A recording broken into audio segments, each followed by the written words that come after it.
Viens mākslinieks, uzsākot savu mākslinieka karjeru, uzzīmēja gleznu. Viņš tik ļoti to iemīlēja, un viņš noliek viņu malā un turpina gleznot citas gleznas. Paiet vairāki gadi.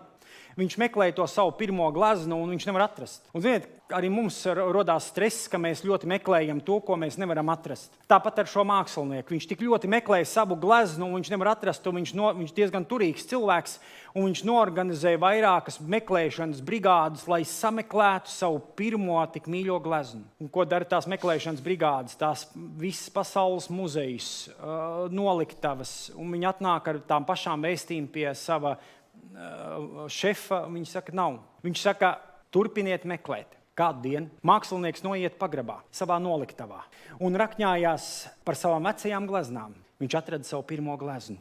Un tas nav stāsts par viņu. Tas ir stāsts šodien par tevi un mani.